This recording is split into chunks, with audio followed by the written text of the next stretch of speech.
Eu convido você a abrir a sua Bíblia no livro de Reis, segundo livro de Reis, capítulo de número 5, versículo de número 1.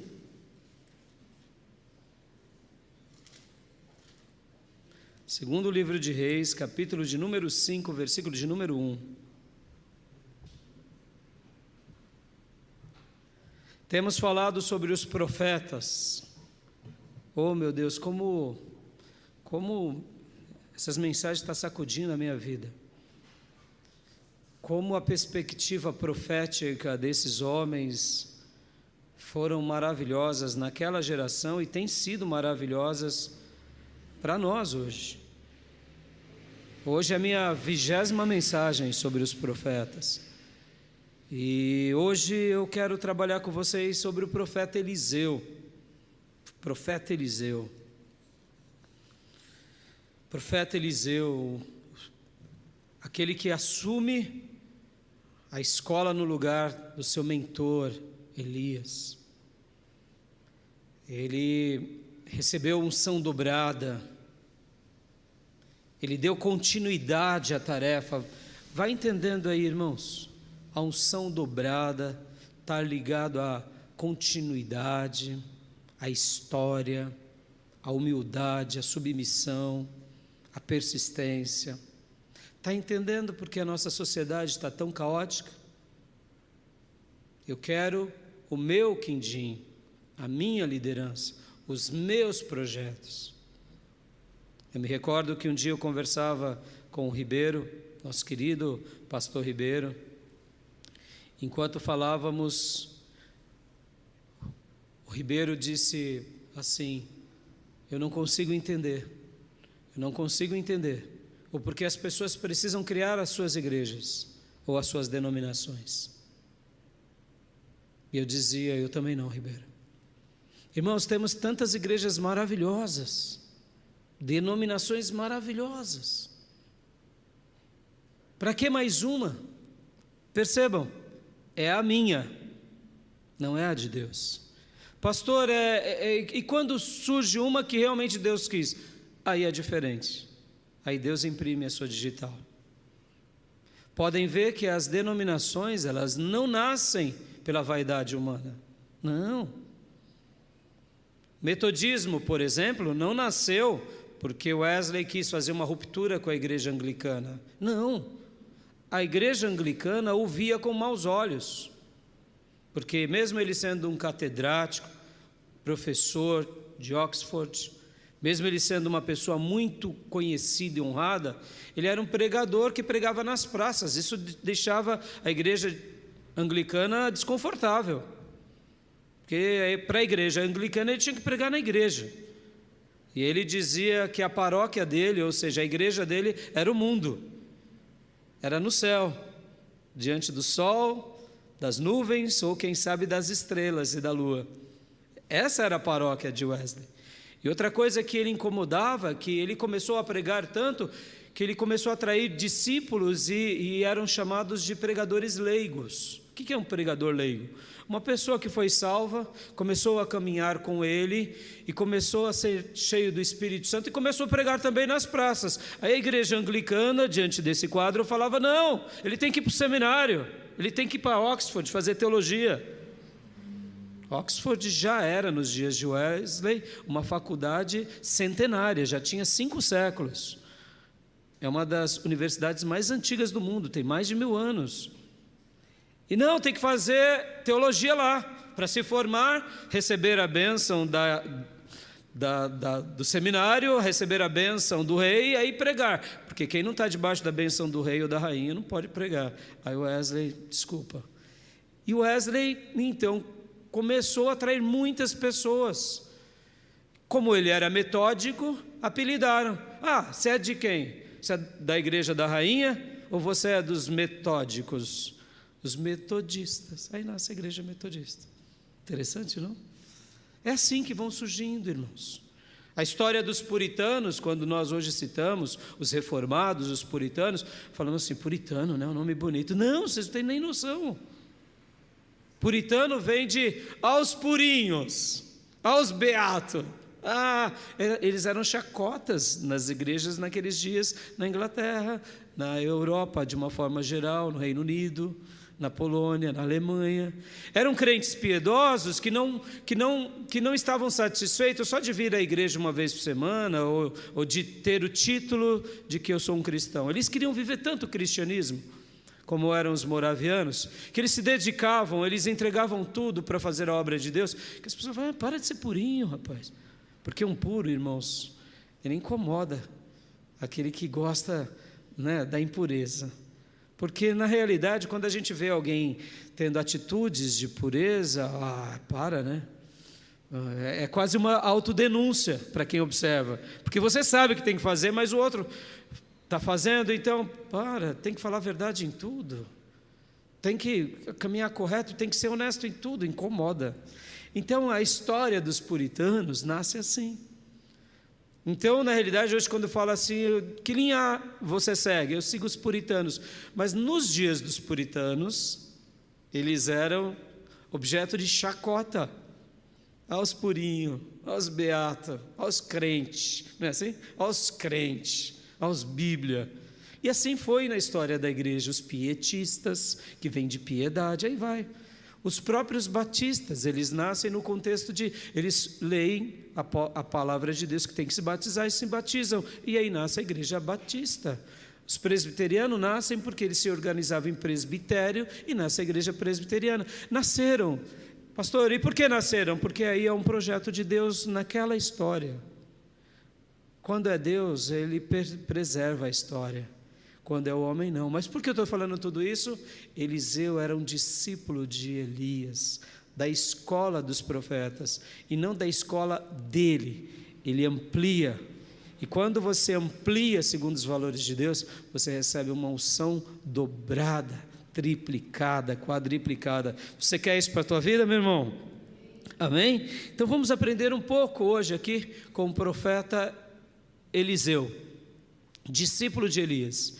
Hoje a gente vai estar lendo um texto aqui maravilhoso e a gente vai estar refletindo sobre ele nessa porção tão maravilhosa. Segundo o livro de Reis, capítulo 5, versículos de número 1 em diante, vai contar uma história muito interessante, vai falar sobre aquela cura, a cura do grande general Naamã. Então vamos ler do versículo 1 ao 19. Naamã, comandante do exército do rei da Síria, era muito respeitado e honrado pelo seu senhor, pois por meio dele o Senhor dera vitória à Síria. Mas este grande guerreiro ficou leproso. Ora, tropas da Síria haviam atacado Israel e levado cativa uma menina que passou a servir a mulher de Naamã. Um dia ela disse à sua senhora: se o meu senhor procurasse o profeta que está em Samaria, ele o curaria da lepra. Naamã foi contar ao Senhor o que a menina israelita dissera. O rei da Síria respondeu: vá, eu lhe darei uma carta que você entregará ao rei de Israel. Então Naamã partiu, levando consigo 350 quilos de prata, 72 quilos de ouro e 10 mudas de roupas finas.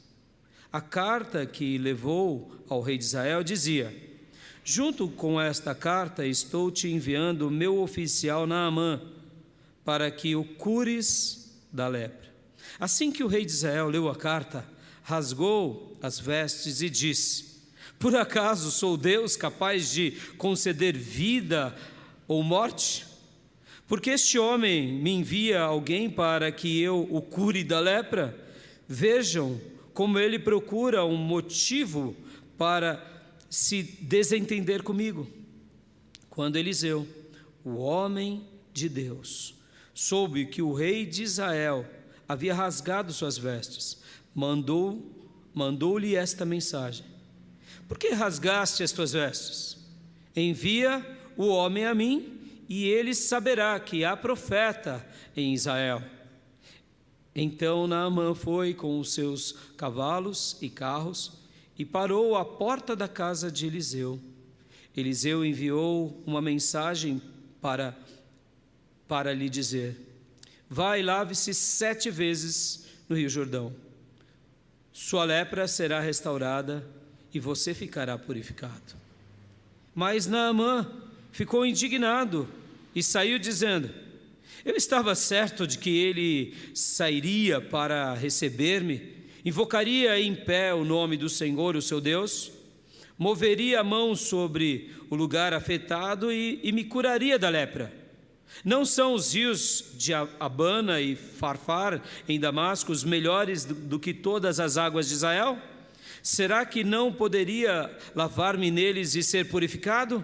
E foi embora dali furioso.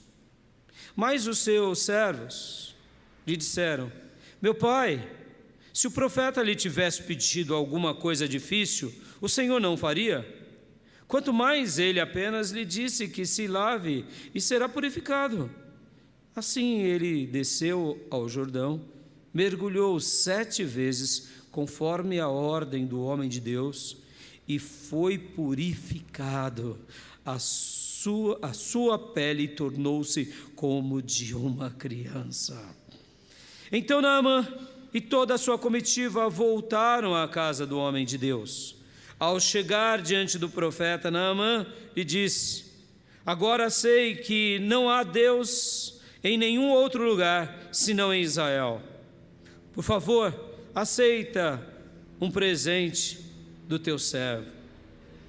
O profeta respondeu: juro pelo nome do Senhor a quem sirvo, que nada aceitarei. Embora Naamã insistisse, ele recusou.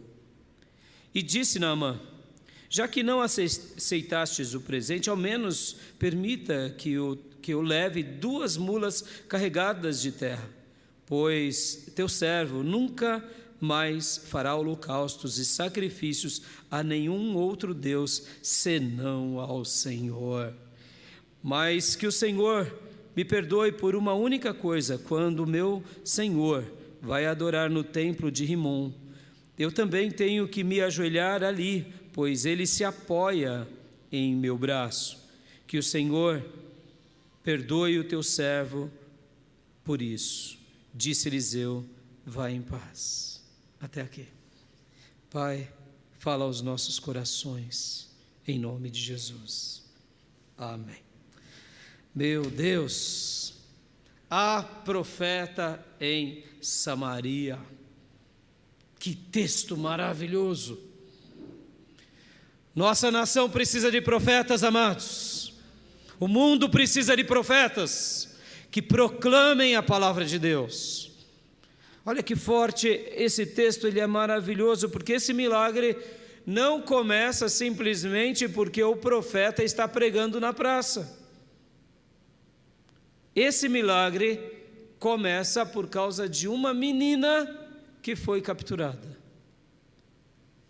Ela foi levada como escrava por Naamã, mas o coração dela não era um coração rancoroso, porque agora quem a captura, que é o grande general da Síria, está leproso, e ela podia dizer: bem feito, seu demônio, você me tirou do meu papai, seu nojento, agora Deus vai te pesar a mão. Foi isso que ela fez? Não. Ela chega para a esposa de Naamã e disse: se teu marido, o grande general, vitorioso nas batalhas, mas leproso, conhecesse que há um profeta em Israel, ele ficaria curado. Aleluias! Uma criança, irmãos, uma criança que tinha a profecia nos lábios, leva uma mensagem ao comandante, que leva uma mensagem ao rei da Síria, que leva uma mensagem também ao rei de Israel e a toda a nação. E o profeta está onde? Está em casa. Mas ele estava em casa, pastor. Ele não estava visitando os leprosários? Não. Ele não estava expulsando os demônios? Não. Mas ele estava em casa, mas ele não estava parado. Ele estava buscando a Deus, e tanto é que ele estava buscando a Deus, que quando chega Naamã na casa dele, já dá a diretriz do que Naamã tinha que fazer, porque Deus já estava falando com ele. Amém, meus irmãos? É claro que ele soube do incidente, porque quando o rei recebe a comitiva de Naamã, percebam, irmãos, olha que comitiva, olha o que Naamã trazia. Versículo de número 5 diz: então Naamã partiu levando consigo 350 quilos de prata, 72 quilos de ouro e 10 mudas de roupas finas, ou seja, roupas reais, roupas de príncipes, que valia possivelmente alguma coisa parecida, ou com aparato ou com ouro, era roupa. Sabe, roupa de marca, roupa de rico. Não é roupa, é roupa de rico. Aqueles design de rico. Coisa de rico a gente já bate o olho e fala assim, essa camisa aqui é de rico, esse terno ali é de rico, aquele sapato é de rico, é assim. Olha só, era uma comitiva. E outra, ele estava indo em Israel. Pode ver que ele captura uma criança. Eles viviam uma certa harmonia, mas não total. Ele tinha uma comitiva. Pode ver que os soldados depois conversam com ele. O rei entra em desespero. O rei está falando, olha, ele traz uma carta do rei da Síria e o rei de Israel está dizendo, ele quer um motivo para guerrear comigo. Sou Deus, posso curar alguém? Tenho controle da vida e da morte? Mas aí, como tudo, chega a notícia no profeta. E o profeta diz para o rei, por que você está rasgando as vestes? Você esqueceu? Tem profeta em Samaria. Tem profeta em Samaria. Tem homem de Deus em Samaria. Oh, meus irmãos, como isso é maravilhoso. E aí ele vai então, a comitiva vai à casa de Naamã. E Naamã fica frustrado por duas coisas. Pela recepção, porque o profeta nem sai para fora da casa. Manda o servo, possivelmente Geazi ou um outro, dar o recado, olha, o profeta disse para você se lavar 7 vezes no Rio Jordão. Bom, para quem não conhece Israel, depois você pega aí, dá um Google, você vai ver que o Rio Jordão ele é muito sinuoso. Na realidade, ele nasce lá no Monte Hermon, passa pela região norte, passa pelo Mar da Galileia, deságua e ele vem então até o Mar Morto. Ele vai serpenteando as montanhas, porque Israel é um país de colinas, montes e vales. Então, ele é muito barrento, é sujo o Rio Jordão. E principalmente nas épocas das chuvas, ele se torna muito mais barrento. E ele fica revoltado por essas duas coisas. Ele nem vem me receber. O rei me recebe, profetinha não me recebe. Profeta não me recebe, o general. E ele fica bravo. Ele pensou que o profeta chegaria, colocaria as mãos, daria uma palavra, porque possivelmente depois da criança ele começou a saber das histórias. Quais eram as histórias de Eliseu? As histórias eram as mais variadas. Era criança ressuscitando, era multiplicação de pães, era machado que flutuava, um monte de coisa. Então ele já foi numa expectativa, vai acontecer como eu quero, do meu jeito, porque eu sou o general vencedor na batalha. Glorificado seja eu, exaltado seja a mim. Você conhece alguma coisa assim? Muitas vezes na vida a gente faz assim, a gente vai esperando algo do nosso jeito, da nossa forma, porque nós temos as competências até que Deus move algumas coisas.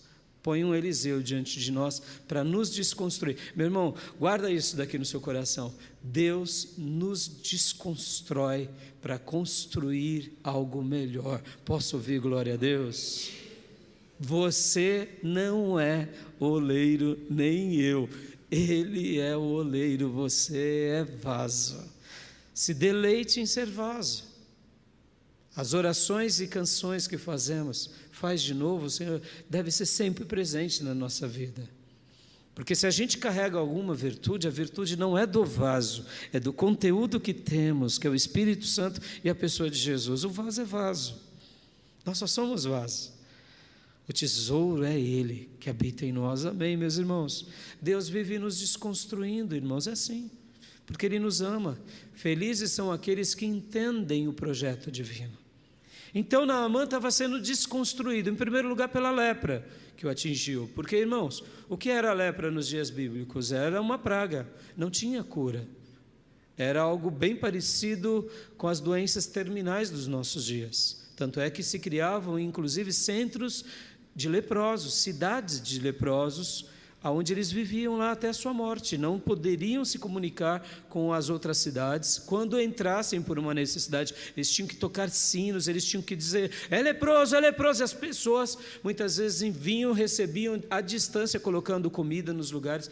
E irmãos, se você não sabe, hoje a lepra já é cuidada, né? A hanseníase, já não temos mais problemas de morrer, mas aqueles que são acometidos dessa doença até hoje sofrem. Vá num centro dessas cidades, você vai ver pessoas amputadas, sem nariz, sem braço. Agora era um general vencedor, mas leproso. E isso para o rei é a pior coisa do mundo, porque ele sabia que ele ia perder um general em pouco tempo. E iria o quê? Deixar todo mundo contaminado, quem sabe o próprio rei e quem sabe a própria liderança do exército. Ou seja, a cura era um grande milagre, mas Deus estava desconstruindo Naamã. Minha irmã, meu irmão, Igreja de Jesus, Deus ama nos desconstruir para nos construir de novo. Não olhe a vida simplesmente como um grande caos, não olhe a vida como um grande problema. Veja a vida como um grande laboratório onde Deus está construindo coisas boas em nós. Ele está arrancando o que não presta e colocando o que presta. Posso ouvir glória a Deus? E aqui Naamã então passa por esse dilema, a recepção, e depois passa pelo outro dilema, pelo dilema também de ter que ir num rio barroso. Pode ver que ele cita 2 rios da Síria, rios limpos. Você prefere uma piscina barrenta, piscina cheia de lodo, ou um rio barrento, ou um rio de cachoeira de água cristalina que você vê as pedras e os peixinhos? Não precisa nem responder. Por isso que os cariocas gostam de tirar uma da nossa cara, porque quando eles vêm para São Paulo, eles falam assim, olha aqui, olha a praia dos paulistas, o Rio Tietê e o Rio Pinheiros, né? Enquanto eles têm as praias mais maravilhosas. Nós temos praias no nosso litoral paulista, mas brincadeiras de cariocas com os paulistas da metrópole. A gente quer o quê? A gente quer coisa boa, não quer coisa ruim. E aqui olha que interessante, os próprios soldados que estavam fazendo parte da comitiva de Naamã também diz para ele, porque ele fica bravo, ele fica impetuoso, ele fica furioso. Você já ficou assim, irmã? Furiosa? Já ficou assim, irmão? Deus está te construindo em nome de Jesus. Pastor, mas e aí, eu engulo fogo? Tem hora que a gente não pode falar tudo o que pensa. Afinal de contas, as palavras são flechas e quando a gente lança, pode matar pessoas e não volta. Mas, ao mesmo tempo, a gente também não é dragão para engolir fogo. Então, tem hora que você tem que desabafar com as pessoas corretas, no momento certo. A igreja é um desses lugares, amém, meus irmãos? Você pode chorar aos pés do Senhor, você pode chorar aos pés de pessoas que conhecem. Aqui ele ficou furioso. E quem foram outros que também ajudaram ele? Os seus próprios soldados. Não. Meu pai, olha como ele era um homem de autoridade. As pessoas chamavam ele de meu pai. Não. Se fosse pedido algo muito mais sacrificial, você não faria? Pois é, ele só pediu isso, só isso. Meus irmãos, quando Deus fala conosco, Ele vai trabalhando, Ele vai desconstruindo, Ele vai quebrando. A gente precisa estar dando ouvido ao que Ele está falando. Guarda isso, meu irmão, dando ouvido ao que Ele está falando. Para quê? Para que a gente comece a se posicionar adequadamente. E hoje, nessa passagem, eu quero trabalhar em 5 pontos com vocês. O primeiro ponto é que há um profeta que está em Samaria. Há um profeta que reina naquela cidade promíscua, que foi a tribo do norte, que estava tudo perdido. Há uma escola. Aqui Eliseu não representava ele próprio, ele representava uma escola. Samaria, nesses dias, estava corrompida. Muitos ídolos, muitos desviados, muitos falsos profetas, mas havia um profeta em Samaria. Amados, nós precisamos orar para que Deus levante homens de Deus nos lugares mais variados. E ouso e afirmo que os lugares mais terríveis, mais promíscuos, ali é um lugar para a gente montar uma escola em nome do Senhor. Amém, meus irmãos? Mas o profeta Eliseu e essa escola não estava somente em Samaria. Percebam, está em um lugar. Ó, irmãos, como estar em um lugar, como conhecer um lugar, um endereço, é maravilhoso. Sabe, essa ideia de identificação, de localidade, representa muito. Representa muito. A igreja está num lugar com alguns irmãos. A presença de Deus está num lugar. Guarde isso, irmãos. Deus, Ele escolhe habitar em alguns lugares.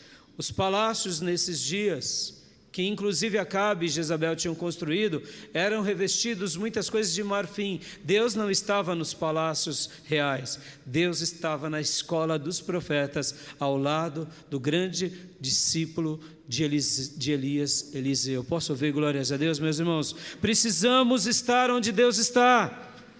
Precisamos estar onde Ele está. Precisamos saber disso. Você pode ver que aqui Naamã vai ao rei da Síria, o rei da Síria encaminha uma carta ao rei de Israel, o rei de Israel rasga as vestes, e o próprio profeta, agora sabendo que a demanda era para ele, porque a demanda podia ser política e não dele, então ele assume o desafio. Como ele soube dessa história? Possivelmente alguém contou, algum discípulo dele, algum soldado, mas ele assume o risco. Mas perceba, irmão, estar onde Deus quer que a gente esteja, aonde há a glória de Deus. Ó, meus irmãos, isso é muito importante. Há um profeta em Samaria, há uma voz de Deus que ecoa dali, há uma profecia sagrada, há uma igreja do Deus vivo. Aonde Deus tem falado é o lugar que a gente tem que estar em nome de Jesus. E pode ver que Naamã e todos os demais foram onde estava o profeta, e não foi o profeta atrás deles, pelo contrário. Irmãos, guarde isso no seu coração, irmãos, somos nós que precisamos ir. Sabe, hoje a igreja está tão mimada, você vê pessoas assim tão infantilizadas na vida e na igreja, que, como eu disse, é o egocentrismo. Tudo o papai e a mamãe têm que fazer, tudo o pastor e os obreiros têm que fazer. Não, meus irmãos, o centro é Cristo. A gente tem que ir a Ele, a gente tem que buscá-lo, a gente tem que se humilhar a Ele, a gente tem que fazer o nosso papel, a gente tem que buscar a face dEle. Podem ver que aqui a escola dos profetas foi colocada em Samaria, mas na tribo do sul tinha o quê? O templo de Salomão. Por que Deus levanta uma escola na tribo do norte? Por quê? Para atrair a tribo do norte de novo à adoração a Deus, para eles irem para o templo. Não era o templo indo atrás deles, é eles indo buscar a Deus. Amém, meus irmãos? Guarde isso no seu coração. Não é você sendo amassageado o ego, é nós adorando o Cordeiro o tempo todo. Há profeta em Samaria, há profeta ali, há profeta. Segundo lugar, o profeta Eliseu e essa escola não estava somente em Samaria, estava também no coração de muitas pessoas. Oh, meus irmãos, como isso é lindo! Porque estar no lugar físico diz muito, mas não diz tudo. Porque eu posso ir à igreja porque o papai mandou, porque a mãe mandou, porque o esposo mandou, porque o namorado pediu, porque senão eu não caso, porque senão eu não recebo a bênção que o pastor disse, porque se eu não for para a igreja, meu casamento não conserta, então eu tenho que ir para consertar meu casamento, eu estou indo, mas eu estou indo com a motivação correta? Aí que entra a questão. Essa escola estava em Samaria, havia profeta em Samaria, porque era o povo de Deus, mas ela tinha que estar também além. Ela tem que estar no coração das pessoas. Pode ver que essa história toda acontece por causa de uma menininha que foi capturada e foi levada lá para a Síria. Ela era escrava na Síria, mas o coração dela estava onde? Lá na escola dos profetas, junto com o profeta Eliseu. Posso ouvir glórias a Deus, meus irmãos? Ela não tinha mais possibilidade de aprender com os profetas, mas tudo que ela aprendeu com os profetas ela conservava, porque na primeira ocasião que ela pôde ajudar, ela ajudou, ela pregou, e o milagre aconteceu por causa dessa garotinha. E sabe o que é mais fantástico? Qual era o nome dela? Não sabemos. No céu a conheceremos.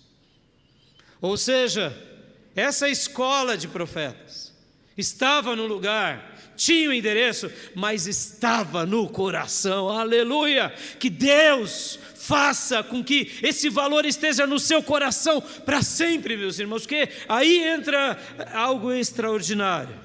Algo extraordinário, porque quando está no nosso coração, meus irmãos, pode vir perseguição, pode vir anticristo, podem fechar a igreja, mas a igreja continuará prevalecendo para sempre. Por quê? Porque está no coração. Aleluias. Amar a Deus de todo o nosso coração, amar a Bíblia de todo o nosso coração, amar o reino de Deus de todo o nosso coração. A gente vive igreja onde a gente está. Ah, pastor, mas não tem um endereço. Tem um endereço, mas há um outro endereço. Qual é? É o endereço do nosso coração. Eu me lembro que um dia eu estava numa conferência de líderes e pastores, e o pastor fez uma pergunta ali, tinham dezenas e centenas de líderes do Brasil todo. Ele falou assim: qual é a igreja mais importante que existiu e que existe? Aí os pastores começaram a dizer: é a igreja de Atos, é a igreja de Atos dos Apóstolos. Aí outro disse: não, é aquela lá na Coreia, que é a maior igreja do mundo. Aí um outro pastor falou: não, é a minha igreja local, porque é a que eu cuido. Aí as falas foram mais variadas, e aí o pastor disse assim: sim, todas elas são importantes, umas mais relevantes do que outras, mas há uma igreja que a gente precisa nutrir o tempo todo, que é a igreja que habita no nosso coração. Oh, meus irmãos, aí toda a igreja vai ter sentido. Porque quando a igreja está no meu coração, eu estou nela e eu vivo para ela e Deus se manifesta. Como foi com essa garota? Pode ver, ela conhecia a escola dos profetas. Nós não sabemos se ela era uma filha de algum profeta, mas os profetas atingiram ela tinha ouvido aquilo, ela tinha sede, ela tinha fome, aquilo era algo da vida dela, ela amava. E agora, mesmo sendo uma escrava, ela podia amaldiçoar, podia praguejar, falar: seu desgraçado leproso que me capturou, seu miserável, agora você vai ver o dedo de Deus te consumindo, vai cair nariz, vai cair mão. Ela não fez isso, porque ela tinha o reino de Deus dentro dela, aquilo que os profetas vieram restaurar, tinha sido restaurado dentro dela. Que nessa manhã Deus restaure o seu coração, a palavra, a igreja do Deus vivo, porque, irmãos, aqui faz toda a diferença na nossa vida, faz tudo de diferente. Quando está no coração, muda tudo, irmãos. Você pode pertencer a uma família e não viver família de coração. Não é família sanguínea, mas não é família. Amém? Você pode ter um irmão, um amigo que é família, não é de sangue, mas é família. Amém? Você pode viver com pessoas das mais variadas, você pode estar dentro da igreja, porque você só quer a bênção, mas você vai perder o melhor de Deus para a tua vida. Quando é de todo o coração, tudo muda, meus irmãos. Eu me lembro que um dia eu estava indo trabalhar, e de repente eu olhei assim do meu lado, eu vi uma moça falei: está xaropinha. Eu estava na plataforma do trem, falei: está doidinha. Eu vi ela assim, toda sorridente, falei: não, esquisito, né? Aí eu olho para o outro lado da plataforma, tinha um outro bobão lá do outro lado. Falei: entendi, é um casal, né? Ficou claro.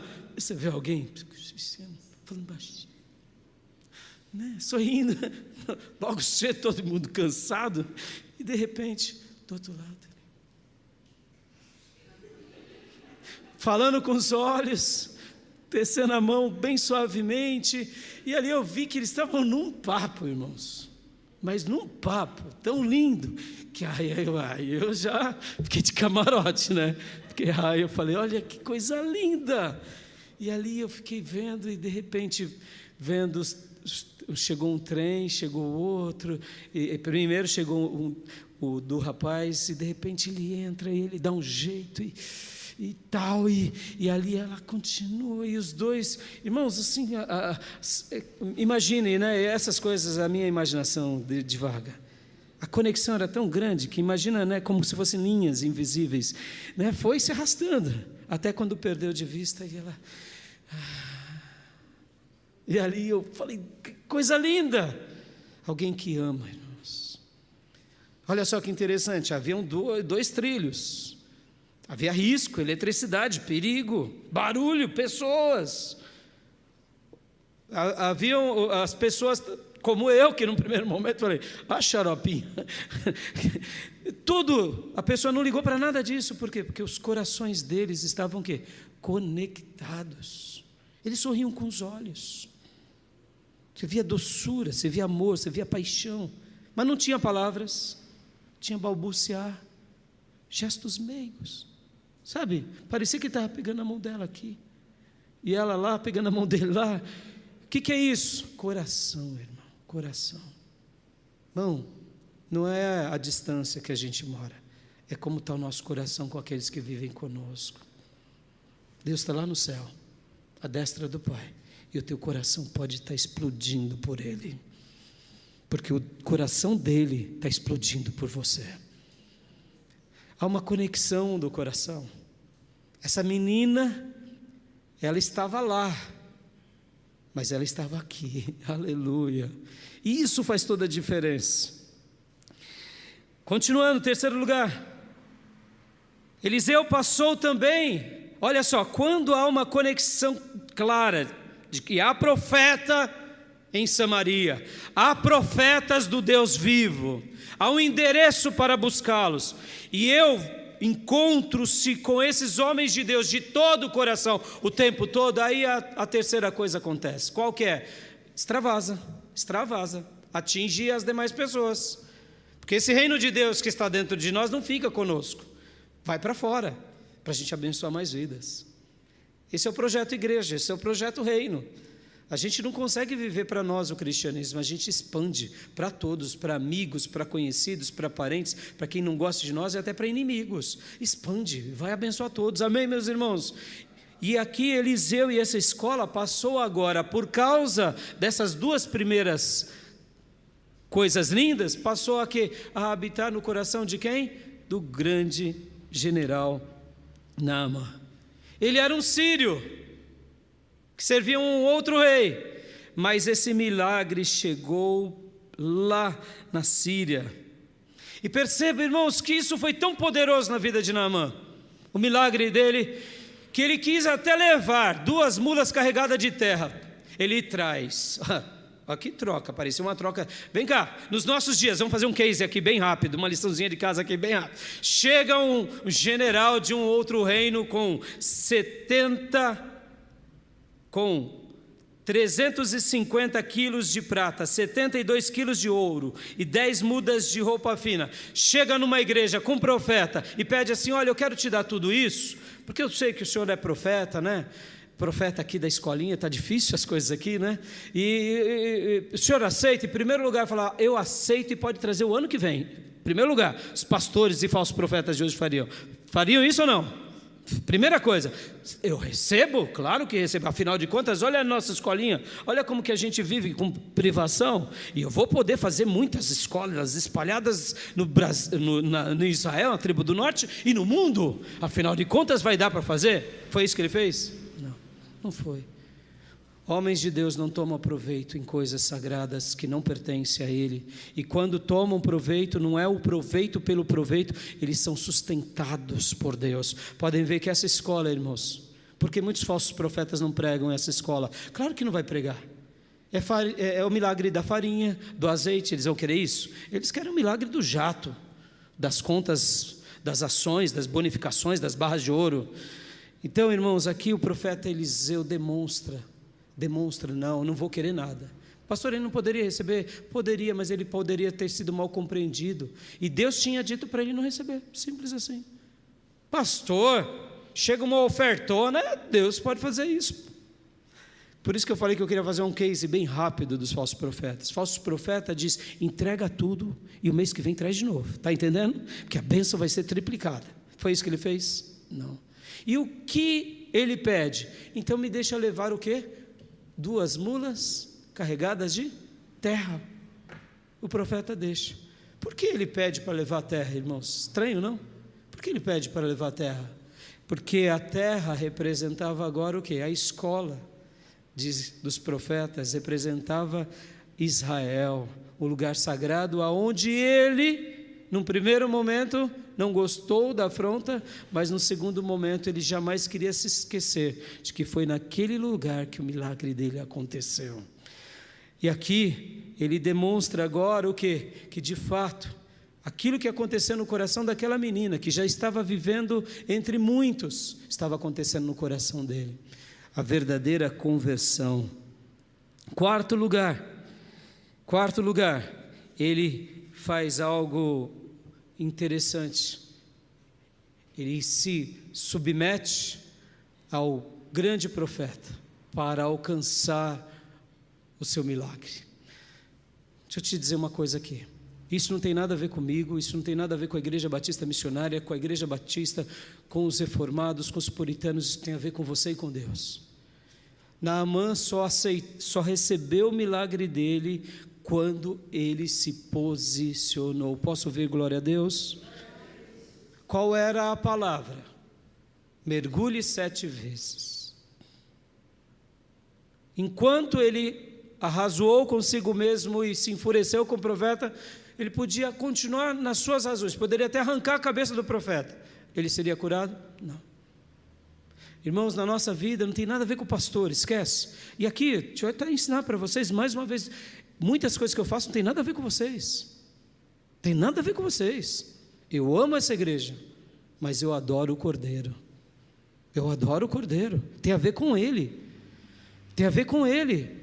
Porque muitas vezes na nossa vida a gente pensa assim, se eu fizer o que a igreja pede, se eu fizer o que o pastor quer, eu caio na graça do pastor. Cair na graça do pastor, do líder, é bom? Claro que é melhor trabalhar em harmonia do que não. Mas não tem nada a ver muitas vezes com o pastor, irmãos.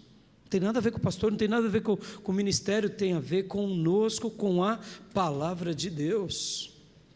Aqui o milagre, para ser consolidado, porque percebam, havia profeta em Israel, havia uma escola, essa escola estava no coração, essas profecias estavam no coração, chega no coração agora também de um ímpio, que inclusive ia contra o próprio Israel, mas agora, para o milagre acontecer, ele tinha que cumprir com aquilo que Deus tinha dito, e aqui entra a grande questão. Lá em Oséias 6,3, tem um texto maravilhoso, muito citado e conhecido, que é: conheçamos e prossigamos em conhecer o Senhor. Quando o profeta diz isso, ele não está dizendo somente conheçamos. Muitos irmãos estão satisfeitos de conhecer. O que era o conhecimento para um judeu? O conhecimento para o judeu é: eu conheço e faço. Podem ver que Jesus disse que aquele que crê em mim, crê nas minhas palavras e pratica, será comparado com um homem que constrói uma casa sobre a rocha. Mas quem ouve e não pratica, o que Jesus estava fazendo ali? Ele estava parafraseando tudo que outrora os profetas tinham ensinado, e ele estava dando aqui uma analogia mostrando: olha, não esqueçam a prática, porque se você sabe e não pratica, o milagre não vai acontecer. Em outras palavras, as mensagens da escola dos profetas e o próprio profeta Eliseu tem que ser praticado por todos nós. Quanto, pastor? A vida toda.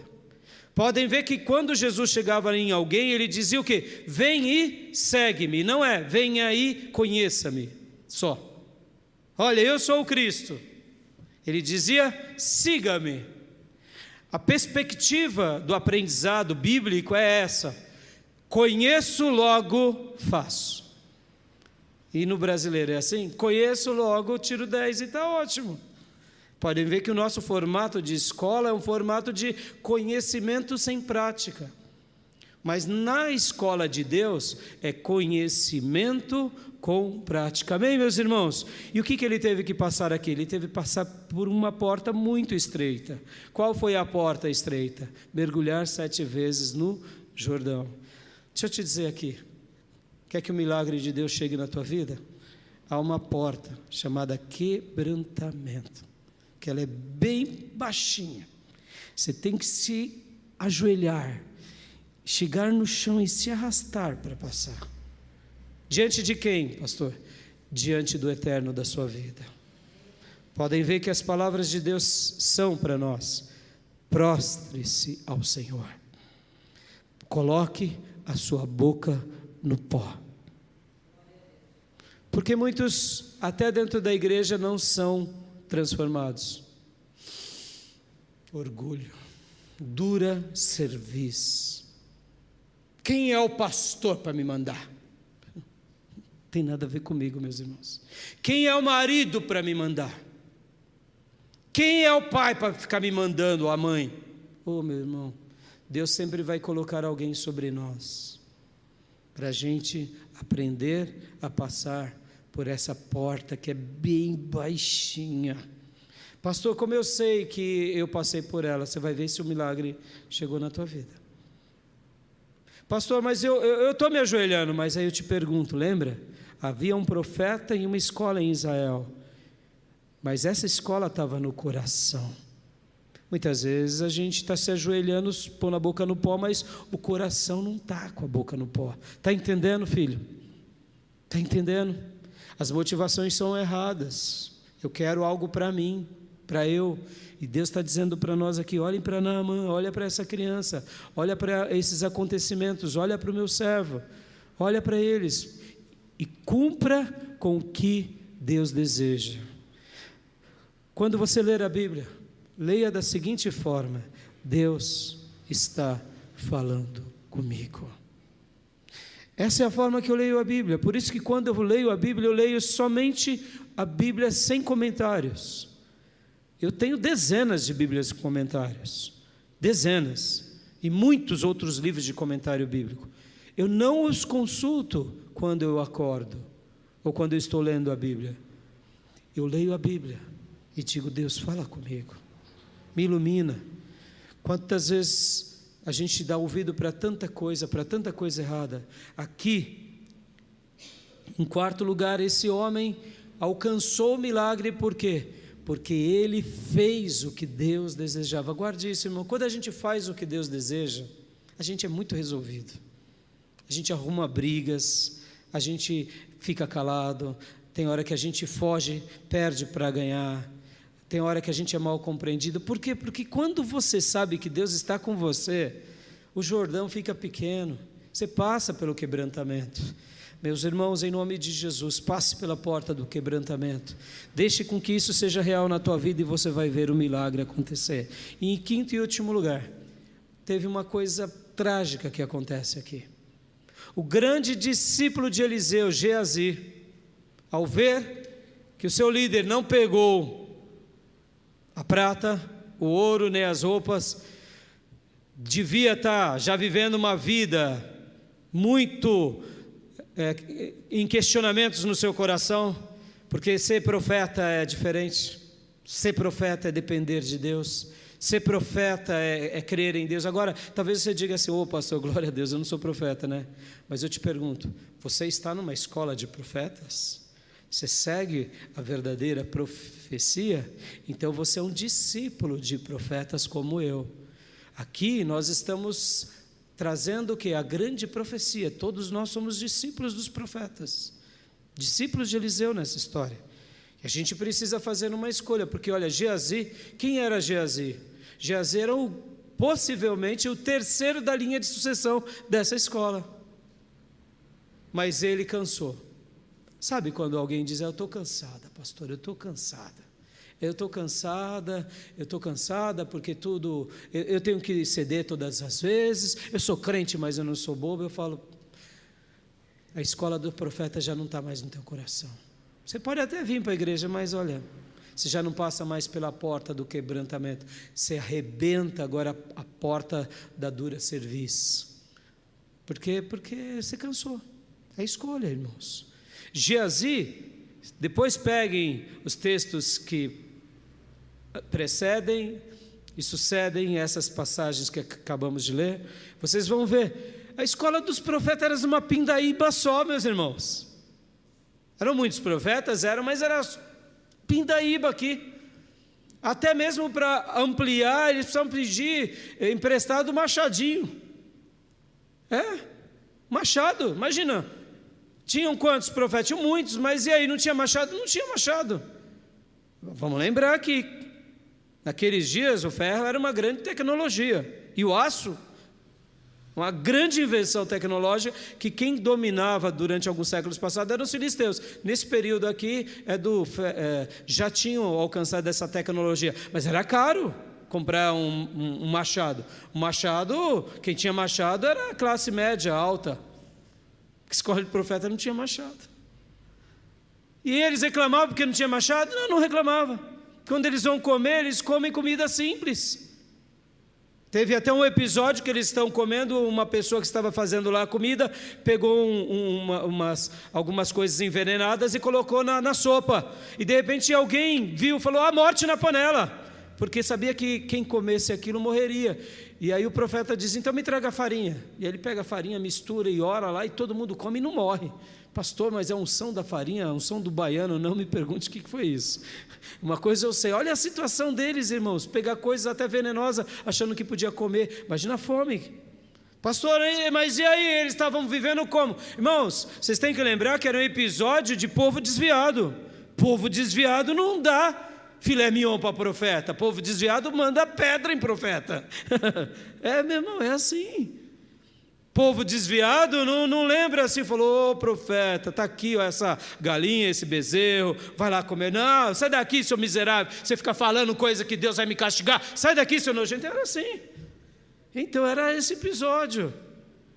Por que eu estou falando isso? Possivelmente Geazi, olha só, lembra dos 4 pontos anteriores?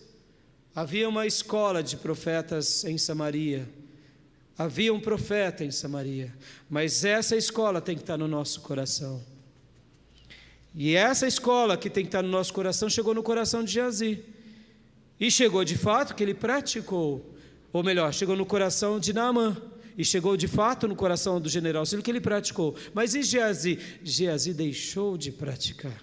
Porque agora ele conta uma história, conta uma mentira, vai atrás de Geazi. E o texto vai mostrar que Geazi foi amaldiçoado com a lepra, que estava sobre o quê? Sobre Naamã. Porque ele vai atrás do versículo de número 20 até o final do capítulo. Pastor, mas peraí, pastor, agora eu fiquei com medo, viu? Porque o senhor falou tanto para a gente estar no coração. Eu quero falar o seguinte, irmãos, estar no coração hoje é bom, mas tem que estar amanhã também. Amém, meus irmãos? O que você faz hoje, você tem que conservar. Pastor, como eu sei que eu conservo as tuas atitudes? Olhando para os teus feitos, fazendo um diagnóstico. Porque, irmãos, quando a gente frutifica, é uma prova para nós mesmos que estamos no caminho. Então, eu deixo essa palavra ao seu coração, meus irmãos, porque eu quero acreditar que esse homem de Deus aqui, ele tem uma lição linda para nos ensinar. Ele tem coisas maravilhosas para deixar para nós. Profetas vivem na presença de Deus e ensinam muitos a desfrutarem dessa presença de Deus. Profetas são desprendidos. Um filho de Deus de todo o coração é desprendido. Profetas são aqueles que conhecem, sim, a Deus, mas que não param apenas no conhecimento. Profetas são aqueles que, além de conhecer, obedecem. E as escolas dos profetas também são assim. São pessoas que amam obedecer. Eu quero fazer um grande desafio agora. Um grande desafio. Eu quero te ensinar algo para você começar a orar a partir de hoje. Conhecer é importante. Conhecer e prossigamos em conhecer é importante. Mas eu poderia parafrasear num contexto para nós aqui, que é conheçamos e obedeçamos. Porque nós, como brasileiros, temos o problema, está onde? Na obediência. Conhecimento, todo mundo sabe quem é Jesus. Você chega para um monte de pessoas, ele cita a Bíblia, cita os profetas, cita as histórias. Você deve ter feito isso, visto isso. Você vai evangelizar, você cata um monte de desviado, um monte de gente. Podem ver que nas penitenciárias o nome das pessoas é o quê? Samuel, Moisés, Eli, Eliseu, João Batista. Ué, mas tudo filho de crente? Mas por que foi parar lá? Não obedeceu. a Deus. Porque eu quero te desafiar hoje aqui. Quero te desafiar a você começar orando. Senhor, me ensina a ter prazer em te obedecer. E naturalmente, quando você aprender a ter prazer em obedecer a Deus, todos os que Deus colocou sobre você, seja o seu marido, seja o seu pastor, seja um outro líder, você vai ter prazer de obedecer. Porque você vai entender que Deus coloca sobre nós papéis. E esses papéis são dóceis quando a gente se submete e obedece. E eu te pergunto de todo o coração, olha de vocês nos meus olhos para a gente orar. Você tem prazer em obedecer ou você só faz a sua vontade? Lembrem aqui que nós estamos diante de várias pessoas. Uma menina escrava que obedecia. Nós estamos aqui diante de um Geazi que desobedeceu. Nós estamos aqui diante de um Naamã que, mesmo truculento, bravo, furioso, aceitou e obedeceu. E a obediência dele é tamanha que ele leva a terra e diz que a partir daquele dia até o seu último dia ele serviria somente ao Senhor. E nós estamos aqui diante de um profeta que foi o discípulo de Elias, porque obedeceu. Continuou cuidando dessa escola, porque obedeceu. Estava fazendo e cumprindo com esse milagre, foi canal desse milagre porque ele obedeceu a Deus. Percebam, irmãos, o grande segredo da nossa vida, para nós desarmarmos milagres, para nós termos uma vida de poder, é a obediência, amados. Agora, Deus jamais te arrastará para a igreja puxando pelas orelhas, e muito menos Deus te levará para os céus sendo levado pelas orelhas. Por quê? Porque Deus quer que obedeçamos de coração. O coração. Oh, meus irmãos, eu quero ter um coração que obedeça. Obedeça a Deus. Obedeça a profecia. Eu quero. E eu sempre oro para Deus, como ontem eu fazia minha devocional. Eu dizia, eis-me aqui, Senhor, eis-me aqui, usa-me como o Senhor quiser. Só fala, me faça entender que eu vou te obedecer. Oh, meus irmãos, como é maravilhoso. Modéstia à parte aqui, para a gente orar. Essa palavra aqui nasceu porque a gente obedece. Se eu fosse olhar para mim mesmo, eu estaria na praia uma hora dessa. Mas eu tenho muito mais prazer em obedecer do que fazer a minha vontade. Porque eu sei que quando a gente obedece, a gente é abençoado e a gente abençoa muitas vidas. Peça para Deus hoje, Deus me ajuda a te obedecer, a obedecer as tuas profecias, a obedecer aquilo que o Senhor pôs para mim. E aí, meu irmão, aguarde. E o milagre vai acontecer sobre a tua vida, amém? Vamos orar? Você que precisa aprender a obedecer, ore conosco agora, vai pedindo para Deus. Diga para Deus, Senhor, muda o meu coração, muda a minha mente, coloca coisas boas e sagradas no meu coração. Eu quero orar por todos nós.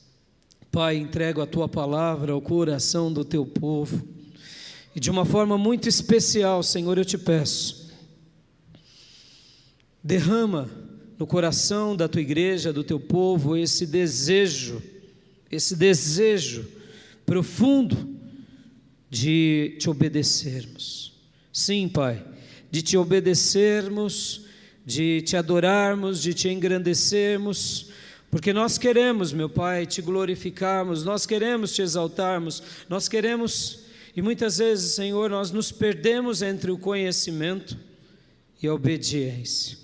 Ó Deus, obrigado por essa menina, obrigado por essa escola, obrigado por Eliseu, obrigado pela vida de Naamã. Obrigado, Pai, porque eu não tenho dúvida que o Senhor está atraindo pessoas hoje aqui, para mudar a mente, para mudar o coração, para mudar as paixões. E eu te peço e intercedo por cada um que está aqui conosco, ajuda-nos a Te obedecer como diz a Tua palavra. E ajuda-nos, Deus, a rompermos os obstáculos. Ajuda-nos, Deus, a olharmos para esses homens de Deus, como foi essa escola, como foram esses profetas. Porque eu não tenho dúvida, Pai, que muitas coisas na nossa vida não acontece ou porque nós estamos sendo orgulhosos, ou porque nós estamos ficando furiosos na nossa razão, ou porque nós não nos quebrantamos de todo o coração, passando pela porta estreita. Ó Deus, em nome de Jesus, vai mudando vidas hoje aqui, corações, lares, e vai revelando a Tua glória. E manifesta, Senhor, o Teu poder sobre cada alma que ora comigo agora e pede por si, para que o Senhor ajude-os a obedecer, porque sabemos que obedecer é melhor do que sacrificar, e que quando obedecemos ao Senhor, os milagres de Deus acontecem na nossa vida. Por isso, Pai, eu intercedo por cada um que ora nesse momento conosco e peço, mostre a Tua glória sobre a vida de cada um que aqui veio. Mostre a Tua glória, mostre a Tua majestade, mostre o Teu poder, em nome de Jesus. Amém. Amém, meus irmãos? Recebe essa palavra, que Deus continue ministrando poderosamente a tua vida. Amém? Quero dar a bênção apostólica. Estenda suas mãos. Que a graça do Senhor Jesus, que o amor de Deus Pai e as santas e eternas consolações do Espírito Santo de Deus estejam com todos vocês agora e para sempre. Amém. Me lembrei de algo, um único recado. As nossas mensagens estão subindo também no Spotify, tá bom? Eu vou estar compartilhando para os irmãos e que você possa ser abençoado. Pode se abraçar, meus irmãos. Obrigado aos irmãos que estão nas redes sociais conosco. Deus te abençoe. Um excelente domingo a todos.